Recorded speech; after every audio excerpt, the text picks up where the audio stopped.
Bienvenue à tous sur ce live classroom F3DF. Donc, je suis Florian et nous allons être ensemble pour un peu plus de 30 minutes pour un live dédié au logiciel de tranchage.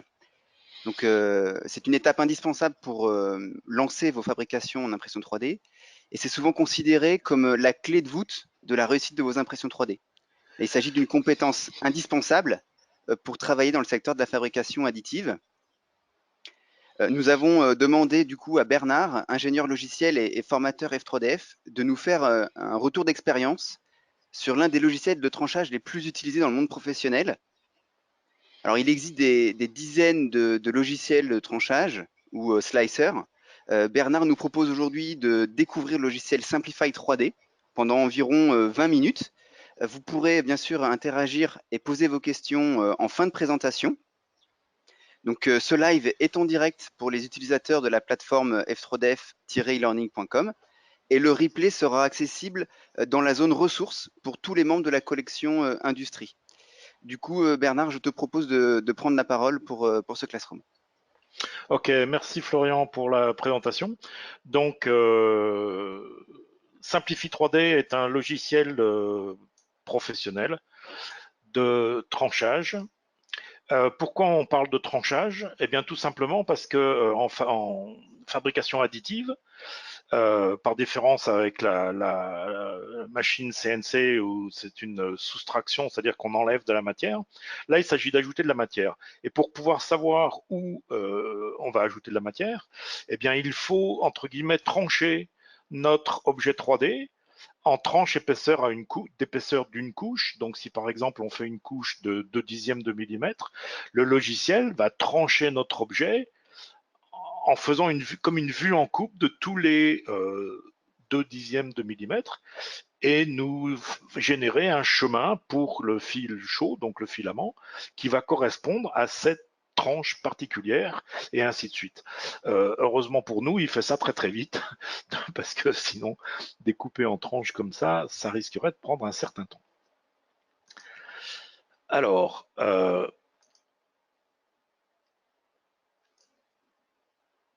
donc ce qu'on va voir aujourd'hui, Ploum, déjà une présentation d'interface qui va être assez rapide. Vous verrez que l'interface, il y a beaucoup de choses dans Simplify 3D, mais l'interface est tout à fait accessible et simple. Ensuite, on va regarder rapidement les différentes options et paramètres d'un process. Ils ont traduit ça dans la version française de Simplify 3D par procédé. J'aurais préféré qu'ils disent processus, parce qu'un procédé, c'est autre chose. Mais bon, petit détail.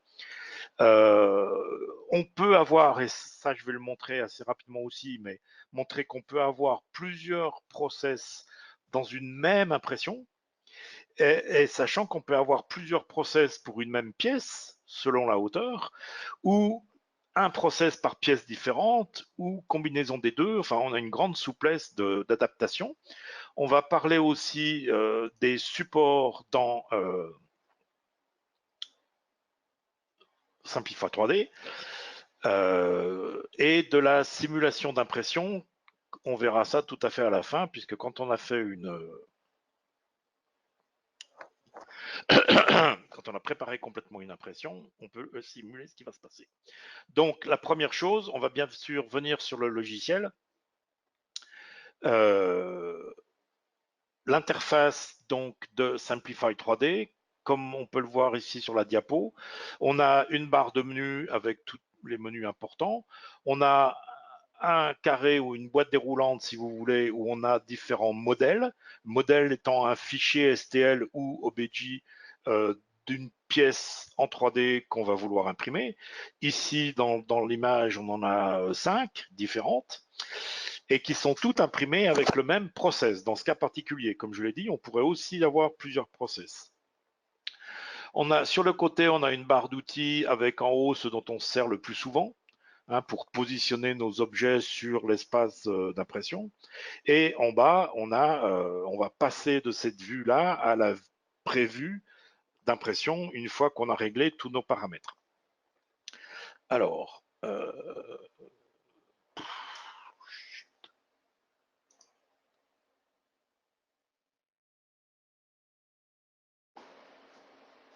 ah merde, est-ce qu'il n'est pas c'est... Alors, on va passer à... Pardon, c'est pas ça.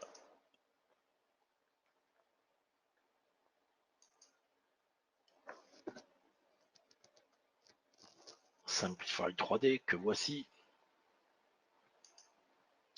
Donc, ici, je l'ai chargé avec déjà un objet, un modèle prêt pour imprimer. Il suffit pour importer, on ouvre tout simplement le fichier que l'on souhaite sur son ordinateur. Alors, cet objet, comme je l'ai dit, on a nos principales fonctions dont on sert le plus souvent et qui sont ici. La flèche tout en haut, qui est une flèche de sélection, mais qui aussi nous permet de modifier la vue sur les 3 axes de notre objet. On peut ici, si on clique sur cette sorte de croix ici, venir déplacer notre objet sur le plan de travail, la surface d'impression. On peut ici venir modifier la taille de l'objet avec l'outil Scale, et on a aussi la possibilité de rotation, c'est-à-dire d'aller modifier la position de l'objet sur notre plan de travail en le déplaçant en rotation. Maintenant, si mon objet n'est pas à la place exacte où je voudrais qu'il soit, je peux venir sur ce menu ici, centrage et arrangement,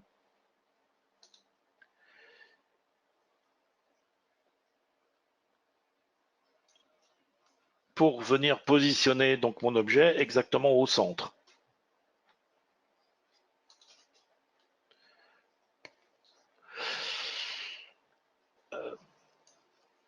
Alors, les choses importantes enfin la chose la plus importante, comme dans tous les slicers, c'est les différents paramètres qu'on va appliquer pour imprimer notre objet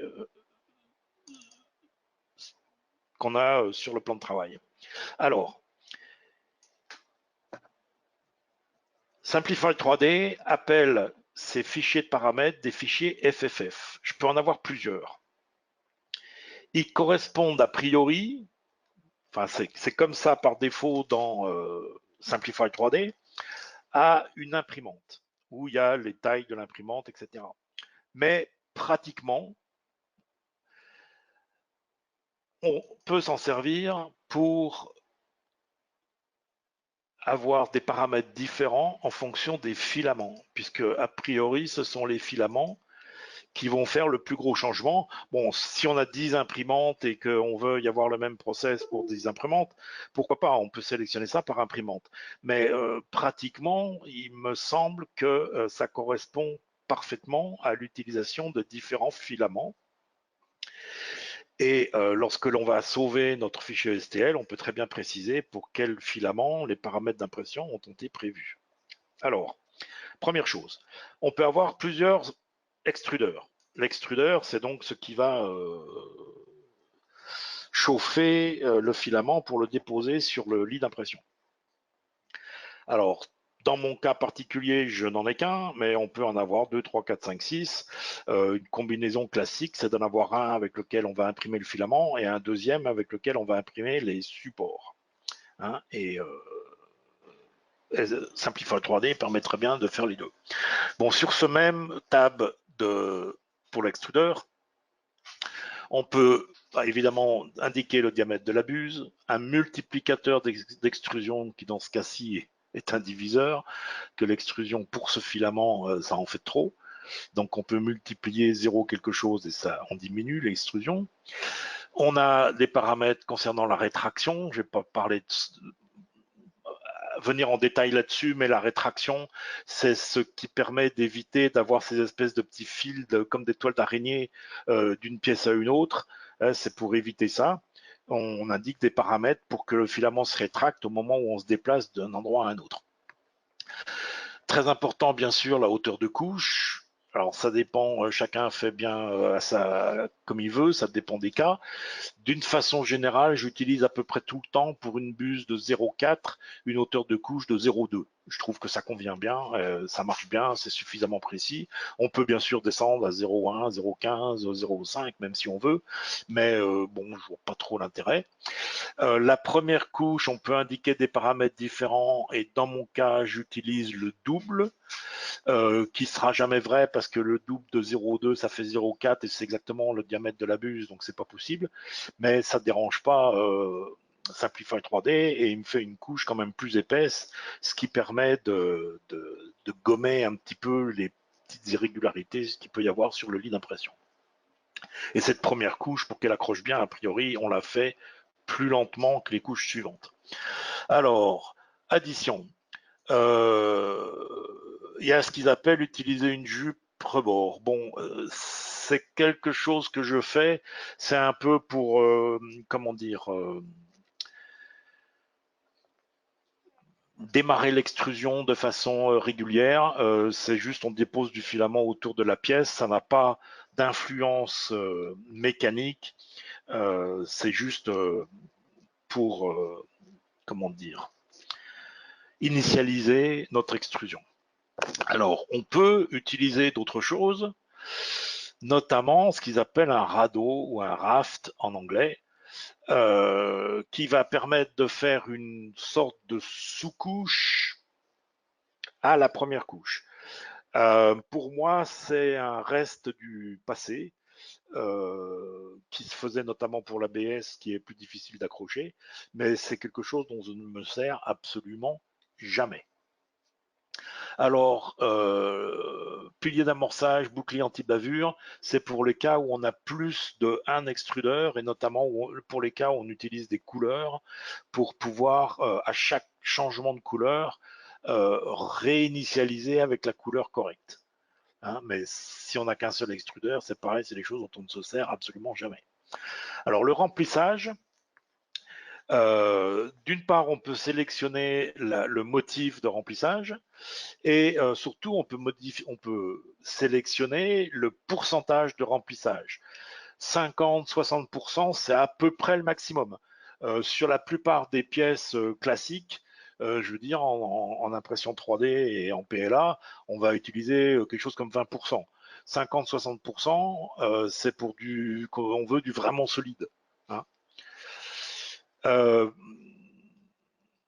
On peut aussi modifier les angles. Bon, ça, je ne vais pas m'étendre dessus. Les supports. Alors, les supports, on y reviendra avec un exemple. Pour Benchy, il n'y a pas de support. Mais Simplify 3D permet comment dire, il y a des paramètres de support qui sont très importants et très, très, très utiles. Donc ça, bon, c'est quelque chose sur lequel on reviendra éventuellement par la suite. Les températures, alors bien évidemment, les températures, c'est très important. Bed, c'est le lit d'impression, la surface d'impression, donc c'est la température d'impression sur ce lit. Et le primary extruder, c'est la petite tête chaude qui va faire l'extrusion elle-même. Alors dans ce cas-là, il s'agit d'un filament, donc vous voyez, enfin c'est PC ABS, donc c'est du polycarbonate ABS. C'est un filament qui a besoin d'être imprimé chaud. Et pour une bonne adhésion à de la première couche, je monte à 265 et 260 pour les suivantes. En fait, c'est un peu fort, on peut baisser ça un petit peu, mais surtout, ça permet de voir que on va pouvoir avoir des températures d'extrusion différentes à des couches différentes. Suivant ce qu'on veut faire, on peut, par exemple pour le corps même, où on n'a pas besoin d'une trop grande précision, on peut imprimer peut-être un peu plus froid, et puis remonter la température si on veut avoir quelque chose de plus précis à un endroit spécifique. Bon, on s'en sert pas souvent. Refroidissement, donc ça c'est le petit ventilateur qui existe sur à peu près toutes les machines, qui permet de refroidir le filament immédiatement après qu'il a été déposé. Et bon, là, c'est du PC ABS, donc le ventilateur a une vitesse très faible, il est à 12%. Sur du PLA, on va être à peut-être 80%, par exemple. Hein. Tout dépend du type de filament qu'on utilise. Contrairement à la légende, l'ABS et le PC ABS, le refroidissement est très utile. Bon, c'est autre chose. G-code. Alors a priori, ici, moi je modifie jamais rien, je laisse les paramètres par défaut. On a la définition de la machine, donc a priori c'est les dimensions du volume d'impression. Donc si vous avez été sélectionné votre machine lorsque vous installez Simplify 3D, il y a tout un choix de machines différentes. Si vous sélectionnez la machine qui correspond à la vôtre, vous aurez ces dimensions mises automatiquement. Sinon, rien ne vous empêche de venir le faire manuellement ici. Script. Alors, par défaut, Simplify 3D propose différents scripts au démarrage, au changement d'outil, etc. Personnellement, je ne m'en sers jamais parce que je fais ça dans répétier serveur, qui est ce que j'utilise pour dialoguer avec la machine. Simplify 3D, on a la possibilité de brancher directement en USB l'imprimante sur l'ordinateur où on a Simplify 3D et de directement piloter la machine depuis Simplify 3D. C'est une possibilité dont je ne me sers pas parce que j'ai installé un Raspberry Pi avec répétier serveur dessus et je dialogue avec le Raspberry Pi pour l'impression et donc je ne le fais jamais directement depuis le PC qui a Simplify 3D. Ça ne veut pas dire que ce n'est pas une chose tout à fait possible et donc on a des scripts, donc du G-code, qui vont permettre de faire un certain nombre de choses avant et après l'impression. Alors, les vitesses, très important.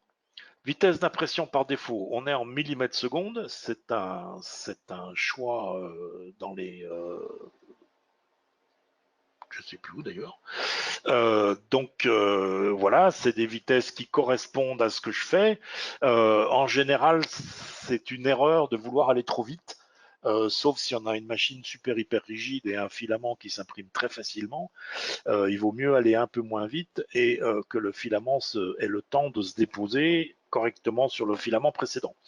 Tout ça, alors c'est toute l'impression 3D, c'est toujours des compromis parce que l'intérêt d'aller vite, c'est que la couche suivante va se déposer sur une couche qui peut être encore chaude, donc on aura une meilleure adhésion entre couches. Par contre, si on va trop vite, comme je l'ai dit, on risque des erreurs, on risque de, comment dire, une perte de qualité. Donc, voilà, c'est une affaire de compromis entre le filament que vous utilisez, les vitesses choisies, etc., etc. Alors, autre, c'est pareil, ça fait partie des choses dont en général je ne me sers que, je modifie pas vraiment, les défauts sont corrects. Les propriétés du filament, alors là c'est plus pour comment pouvoir que Simplify 3D puisse calculer la quantité de filament nécessaire pour l'impression d'un objet donné. Et les paramètres avancés, alors on reviendra dessus éventuellement sur d'autres choses, mais on peut notamment modifier, c'est-à-dire qu'on peut dire que ce process ne commence qu'à 2,25 mm de hauteur et s'arrête à 8,50 mm de hauteur. C'est-à-dire que ce process, si on faisait ça, en fait, n'imprimerait qu'une partie de l'objet et il faut d'autres process pour imprimer le bas et pour imprimer le haut. Hein. On reviendra dessus pour montrer ça. Donc, une fois qu'on a mis nos paramètres et que tout va bien, on dit qu'on est d'accord. Et on va dans préparation de l'impression. C'est là que le slicing se fait, c'est-à-dire c'est là que l'objet est découpé en tranches, que les différentes couches sont calculées par Simplify 3D et on peut donc visualiser exactement, alors là à l'envers bien sûr, comment l'impression se fait et quels sont les chemins suivis par notre tête d'impression pour imprimer notre Benchy. Alors Benchy, deux mots très rapidement si vous ne connaissez pas. C'est pas juste un petit bateau pour faire joli, c'est vraiment un outil de test qui a son propre site web et qui s'appelle donc 3dbenchy.com et où on a l'explication de toutes les mesures que l'on devrait avoir si notre machine est correctement réglée. Et ça permet aussi de voir, parce qu'il y a certaines choses qui sont difficiles à imprimer, ça permet aussi de voir si notre imprimante 3D est bien réglée pour pouvoir imprimer des trous. Ça, c'est ce qu'on trouve à l'arrière. Et là, il ne le montre pas, mais il y a aussi un sigle qui est dessous Benchy. Et voilà, c'est un excellent test. Alors, je suis allé un peu plus longuement. Non, ça va encore. Donc, je reviens sur... Alors, les différents fichiers, donc on a les fichiers FFF, qui sont donc les fichiers de profil, et avec le profil pour le filament, les paramètres d'impression, etc. On a des fichiers de fabrication. Le fichier de fabrication, on peut le faire si on sauve ce qu'on a fait, il va nous sauver la totalité, c'est-à-dire notre objet avec son positionnement sur la plaque et les paramètres d'impression. Et ça peut permettre d'aller retrouver des impressions. Bon, si par exemple il y a quelque chose qu'on a fait une fois et qu'on pense vouloir réimprimer par la suite, zut,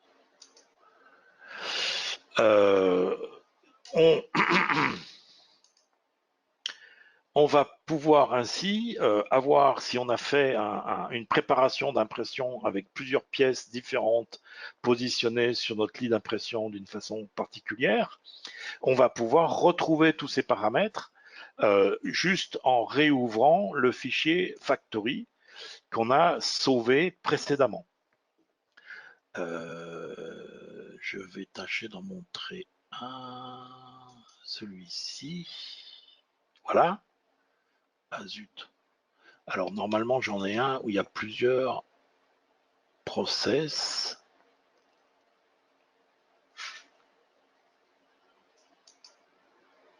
Non, c'est pas celui-là.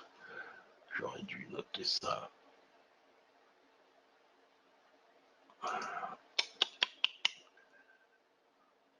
C'est celui-là, je pense. Ah!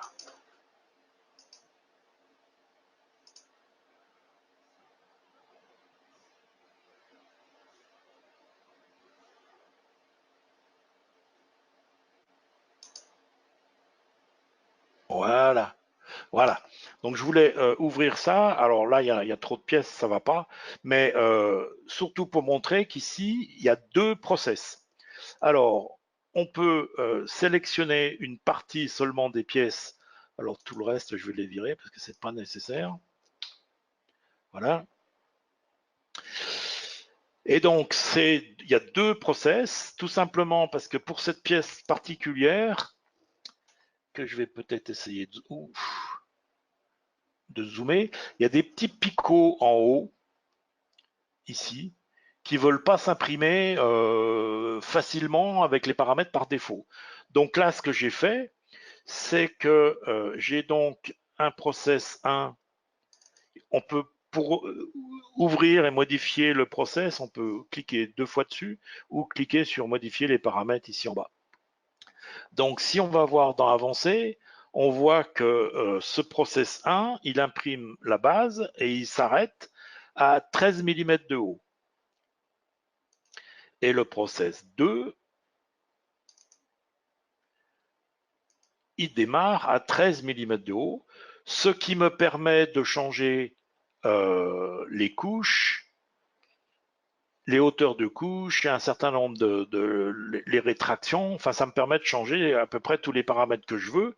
Bon, évidemment, il faut que ça soit quand même avec le même filament, hein, parce que sinon, ça ne tiendrait pas debout autrement. Mais ça permet de faire des modifications en fonction de ce que je veux particulièrement pour imprimer ces picots correctement. On peut aussi, et là on peut le voir, on peut aussi faire en sorte d'avoir des process différents en fonction des objets qu'on veut imprimer. C'est-à-dire qu'on peut très bien, si je me mets, on va se mettre dans préparation de l'impression, ici, on va lui dire qu'on veut les deux process, mais on pourrait lui dire qu'on veut imprimer chaque objet l'un après l'autre. plutôt que de les imprimer, on fait tous la couche numéro 1, tous la couche numéro 2, et ainsi de suite. Autre chose importante dans ce cas particulier que je veux montrer ici, c'est que là, on a une utilisation des supports.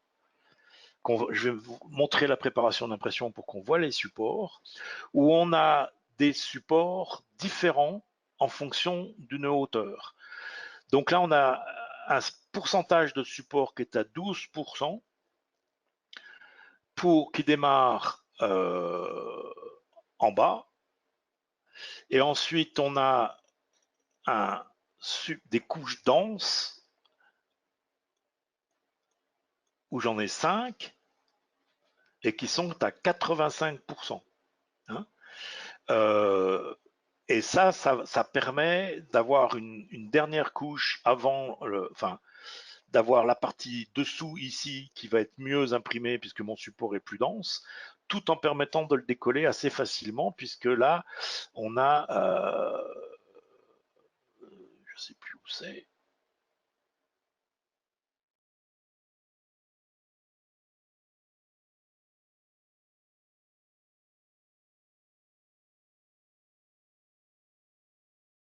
Trois couches de base de support. Bon, je sais plus. Alors, on va lui dire OK. On va aller voir la préparation d'impression. On va lui dire tout sélectionner. Impression continue. D'accord. Et voilà, ici on voit, alors ça c'est des supports automatiques. Simplify 3D permet de faire des supports manuels. Alors je ne sais pas si on arrive à voir. Oui,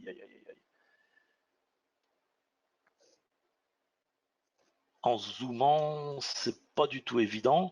Voilà, quoi qu'on voit peut-être un petit peu quand même qu'on a une densité de support qui est différente en haut et au milieu. C'est beaucoup moins dense, donc ça va aller plus vite et il y a moins de matériaux, moins de matériaux utilisés.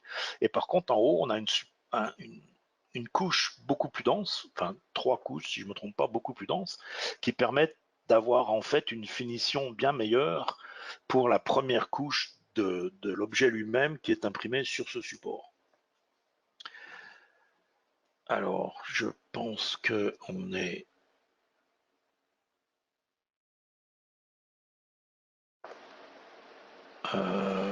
on est bon. Où est-ce que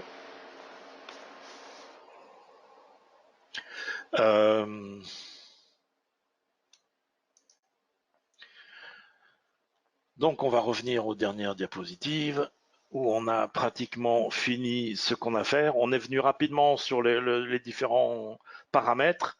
Il y a des choses sur lesquelles je suis obligé d'aller assez vite parce qu'on n'a pas tant de temps que ça devant nous.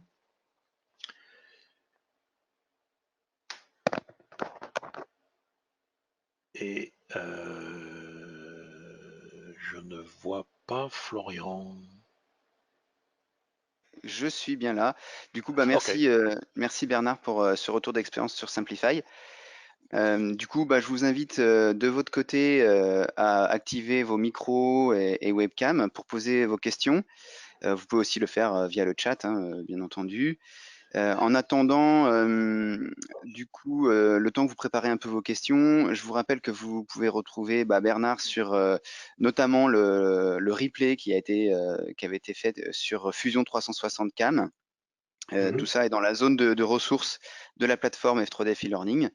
Et Bernard ainsi que l'ensemble des formateurs F3DF sont disponibles pour vos projets dans nos centres à Lyon, Paris et Nantes, et ainsi que dans vos entreprises pour qu'on puisse vous accompagner sur vos projets de formation ou d'intégration sur l'ensemble de la chaîne de valeur de la fabrication additive.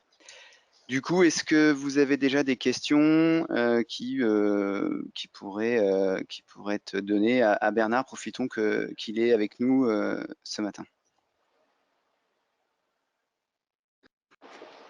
Pas de questions particulières. Vous m'entendez là?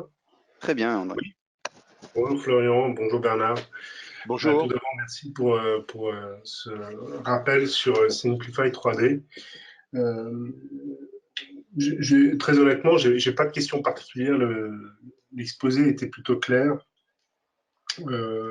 Après, plus une question d'ordre général. Je suppose Je suppose que les contraintes à prendre en compte dépendent, je pense notamment aux contraintes thermiques et de réglage des différentes couches. Elles sont à prendre en compte en fonction de la nature de l'objet qu'on veut imprimer aussi. Enfin, je pense que dans mon esprit, je suis débutant en impression 3D. Hein. Je pense que chaque cas est un cas particulier, non? Ouais, oui, on peut dire que chaque cas est un cas particulier, mais j'allais dire, pour moi, le facteur le plus important pour un objet spécifique, c'est avec quel filament je vais utiliser pour cet objet. Ok. Hein, puisque c'est les propriétés chimiques de fabrication du plastique Oui. qui vont donner les propriétés à l'objet, en fait. Hein. D'accord. L'impression, elle ne fait l'impression, on lui dit au mieux, mais par rapport à l'objet, bien sûr, on définit au mieux pour avoir une impression propre, mais les différents paramètres sont directement liés au filament qu'on va utiliser. Et pour donner un exemple tout bête, qui va tout de suite parler à tout le monde, l'an dernier, je m'étais fait un support tablette pour mettre dans ma voiture pour qu'elle me serve de GPS, et je l'avais fait en PLA. Manque de bol, et heureusement, il avait pas fait, c'était pas aussi chaud que maintenant. Le support, il s'est trouvé tout tordu quand après être resté un peu, la voiture étant un peu au soleil, parce que c'était en PLA. Et donc je l'ai refait et je l'ai imprimé en PC ABS, le même filament que celui dont j'ai montré les paramètres dans la présentation là. Et ben en ce moment, la voiture est en plein soleil, il fait 40 et ça bouge pas. Enfin, 40 à l'extérieur et à l'ombre. Hein. Dans la voiture, je pense qu'on est plus près des 80. Hein. Donc, juste en mini conclusion, juste pour dire que selon l'objet spécifique qu'on veut imprimer, la première question à se poser, c'est quelle utilisation je vais avoir de cet objet, et donc quel est le filament le plus adapté pour imprimer cet objet. Et à partir de là, on fait les paramètres, on met les paramètres, etc. pour imprimer. D'accord. Alors, du coup, moi j'avais une question, Bernard. Oui. Aujourd'hui, tu utilises Simplify 3D. Je le Oui. disais au début, il y a des dizaines de trancheurs. Qu'est-ce qui Oui. fait la différence? Comment on choisit aujourd'hui, si on veut s'équiper, comment on choisit un trancheur? Quels sont un peu les différents critères à observer avant d'en utiliser un? Bah, disons que tant qu'on fait des objets relativement simples, j'allais dire, ou de décoration, etc., il n'y a pas de grosse différence entre les différents slicers. Par contre, si on a besoin d'imprimer plusieurs pièces qui peuvent être différentes et qui peuvent nécessiter des paramètres différents, à ma connaissance, il n'y a qu'avec Simplify 3D qu'on peut le faire, où je peux avoir un process pour une pièce, un process pour une autre pièce, mais les imprimer les deux simultanément, avec le même filament, bien sûr. Disons qu'il y a aussi la question des supports qui est plus développée dans Simplify 3D. Pour moi, j'allais dire Simplify 3D donne une plus grande capacité de personnalisation de l'impression qu'on veut faire, notamment en ayant plusieurs process dans une même impression. Du Voilà. coup, peut-être qu'on peut Bonjour. faire. Ouais. Oui, Oui, bonjour Xavier Rousseau. Bonjour. bonjour Xavier. Une petite question justement sur les supports. Il me semblait qu'à une époque, ils avaient mis un module peut-être expérimental, je dois l'avouer, des supports en arbre, en tri là. J'ai halluciné ou ils l'ont enlevé?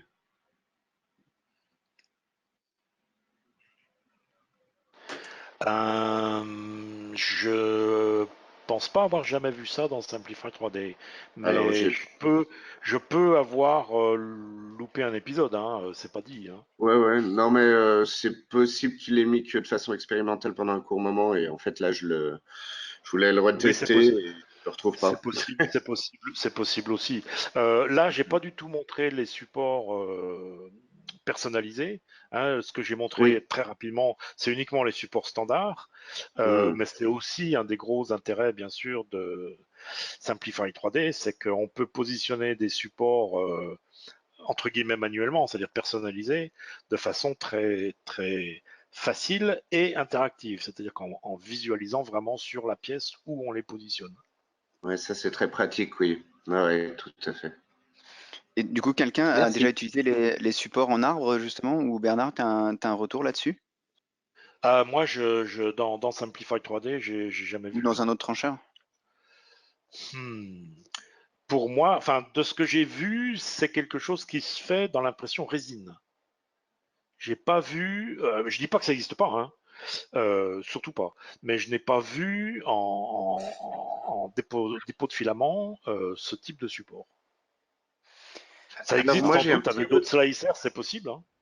Ouais. j'ai un Bah, souvent, petit en fait, on retour utilise Mesh là-dessus Mixer, si vous hein. voulez. J'ai en fait déjà vu 2 fois et en fait je travaille sur une statue avec ce genre de support en tri. C'est pas trop mal, mais le problème c'est qu'à mon avis il faut bien rentrer dans les réglages pour affiner les pointes et les départs et les pointes au niveau des contacts avec l'objet. Parce qu'en fait le problème c'est comme c'est assez épais comme support, si ça a contact avec votre objet un peu trop important, c'est vraiment très très dur à nettoyer l'objet. En Ouais, fait, je ouais, suis ouais. sur une statue en ce moment dessus et c'est un gros problème de la nettoyer derrière en fait. Quand tu Mais dis après, je nettoyer l'avais vu. Ouais. le support, Quand je dis nettoyer, c'est vraiment même des fois le contact. Alors, à certains endroits, ça va se faire plutôt facilement sur les arrondis. Mais dès qu'il y a un aplat un peu trop important, la surface de contact peut être trop importante. Est Ou si importante, l'arbre d'accord. vient trop lécher, on va dire, ouais, le contour de l'objet. Là, d'accord. ça peut vite être difficile.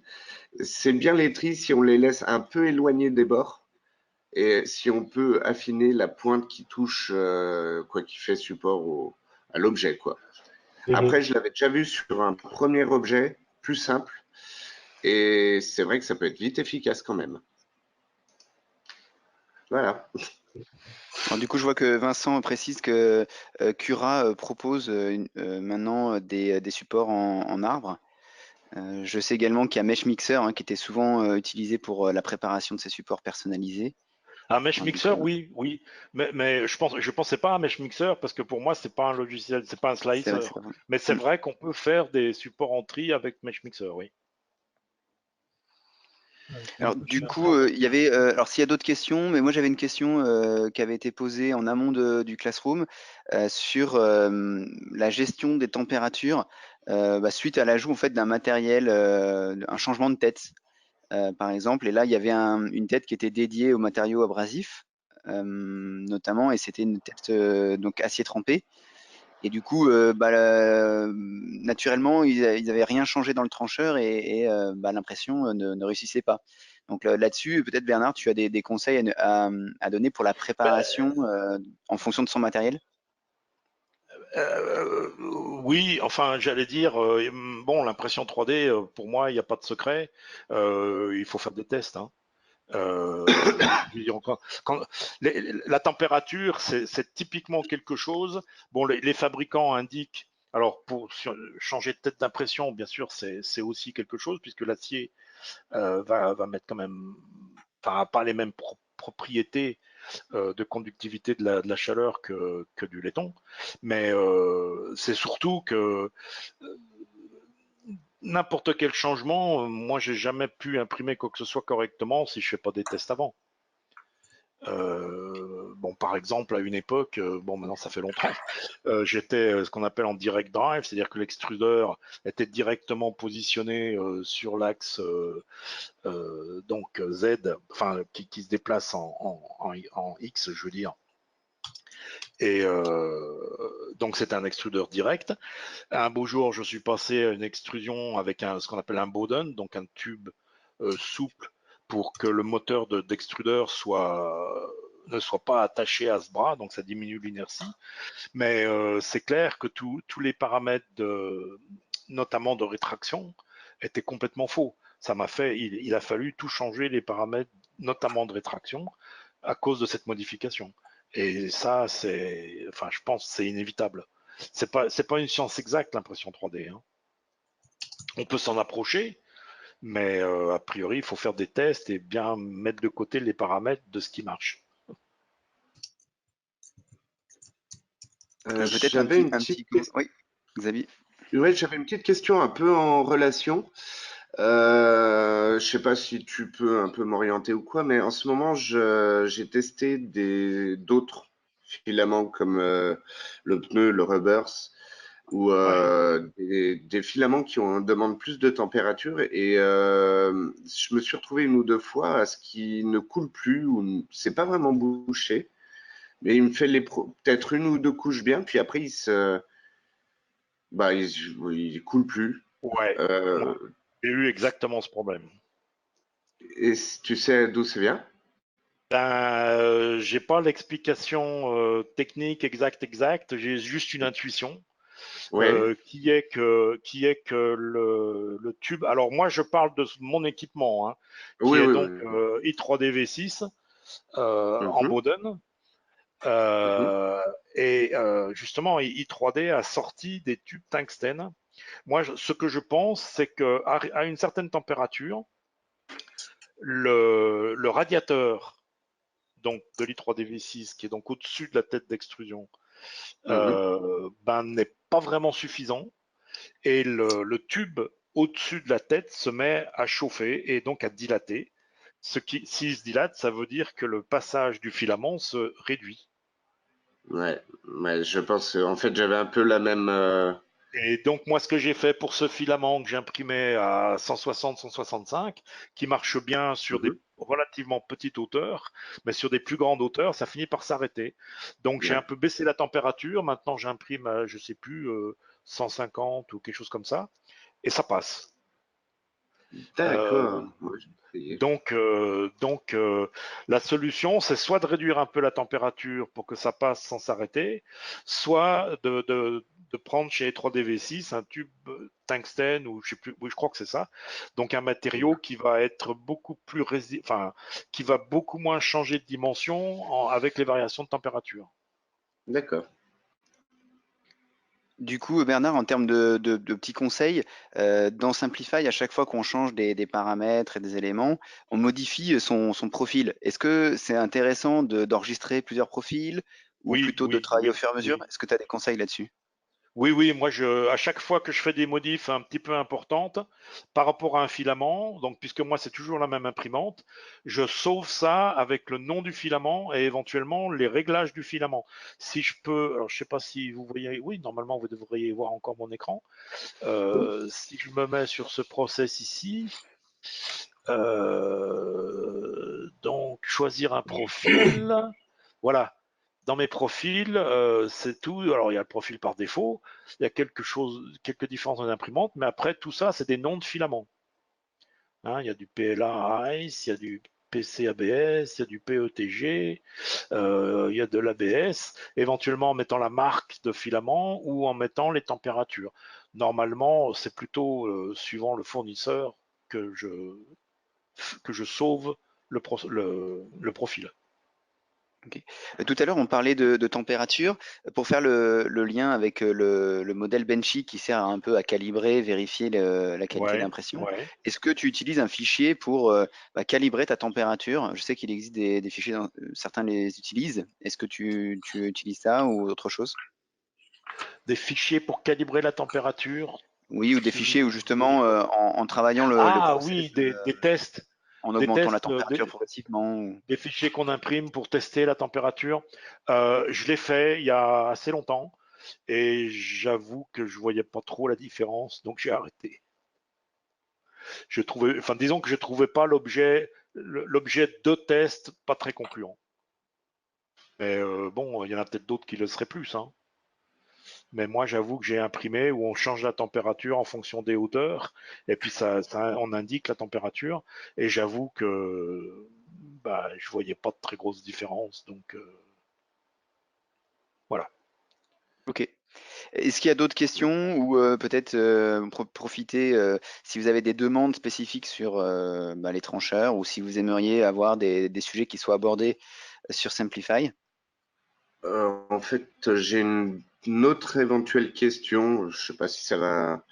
En fait, là, sur les taux de rétractation, j'ai beau modifier les taux de rétractation, j'ai toujours des petits résidus à la sortie et à l'entrée de la rétractation. On peut pas les esquiver, ceux-là? C'est comme si j'avais une petite bosse en plus. C'est quoi? C'est l'essuyage qui va nous permettre de... Je vois bien de quoi il s'agit. Mais c'est un peu pareil. Enfin, il y a pas vraiment de, comment dire, de solution clé, on va dire. pas de solution clé en main, oui. Ouais. Il faut un peu jouer avec. Bon, ici, alors là, il y a des choses dont je me sers pas avec ce filament. Enfin non, ça c'est la net à 8, c'est le truc par défaut. Je vais repasser sur le PC ABS où normalement je me sers de tout. Alors voilà, il y a différentes choses dont on peut se servir. Il y a bon, évidemment, les paramètres de base dont on se sert tout le temps, c'est la distance de rétraction. On peut ajouter une distance supplémentaire qui, dans ce cas-là, est de moins 0,50. C'est-à-dire que pour pas qu'on ait du filament qui commence à sortir de la buse au moment où on va redémarrer, on le rétracte un peu plus. Hein? Ah oui. On peut, alors là, dans ce cas-là, je monte, je fais monter la buse d'un demi-millimètre, oui, c'est bien ça, pour éviter là aussi peut-être que ça colle. Bien sûr, un paramètre important, c'est la vitesse de rétraction, qui dans ce cas-là, je pourrais peut-être augmenter. C'est-à-dire que si on va un peu plus vite, on casse le petit bout éventuellement. Alors, distance de débrayage, ça veut dire à laquelle le moment à laquelle on va stopper l'extrusion avant la fin. Ouais. Ça peut aider aussi. Alors, moi, je sais que ça m'a aidé. Et d'ailleurs, cette valeur, je pourrais peut-être l'augmenter un petit peu. Et puis, essuyer la buse, mais bon, pour moi, ça fait pas de différence. Mais par rapport à ces petites bosses, ces petites choses qu'on voit, je pense qu'il faut expérimenter avec cette distance de débrayage ici et éventuellement la distance supplémentaire au démarrage. Ouais, c'est ça que j'utilisais pas. En fait, je restais sur la distance de rétractation, la vitesse de rétractation et la distance de débrayage. Mais c'est vrai que j'utilisais pas les deux entre les distances et élévateurs. Ouais, ça Faut faut expérimenter un peu avec, ça peut aider. D'accord, bah merci. De rien. Du coup, s'il y a des demandes spécifiques sur le logiciel, voilà, n'hésitez pas, même par le chat, si vous êtes timide et vous ne voulez pas ouvrir la caméra. Mais voilà, il n'y a aucun souci. Suggérez-nous des pistes. Ce qu'on disait avec Bernard, c'est que là aujourd'hui, l'idée c'était de balayer déjà la présentation du trancheur. Et on programme un live classroom qui sera plus orienté sur un cas ou des cas d'application. Donc, on vous tiendra bien sûr informé par rapport à ça. On peut clôturer les questions ou les remarques? C'est tout bon pour tout le monde? Oui, ça me paraît bien. Parfait. Bon, en tout cas, je vous remercie d'avoir suivi ce live Classroom. Pour prolonger le sujet, je vous propose de se retrouver la semaine prochaine, donc jeudi à 11h30 pour un nouveau live. On invitera donc Justin, professionnel de la fabrication additive et formateur F3DF, à nous partager son expérience sur l'impression 3D dans le secteur de la maintenance industrielle. Donc, il y aura des petites surprises pour ce live qui est le dernier live avant les vacances. Et donc une petite interruption sur le mois d'août. Donc vous pouvez continuer à vous former sur la plateforme f3df-learning.com ou si vous avez des questions, vous pouvez m'en parler en off ou à la fin de ce classroom ou m'envoyer un mail à hello@f3df.com. Voilà, donc je vous souhaite à tous une excellente journée. Excellente journée, Florian. À très bientôt. Allez, à bientôt, Merci à tout le demain. monde. Salut. À bientôt. Au revoir. Merci aux formateurs. Ciao. Oui, merci aux formateurs. À bientôt, Xavier, également. Bientôt.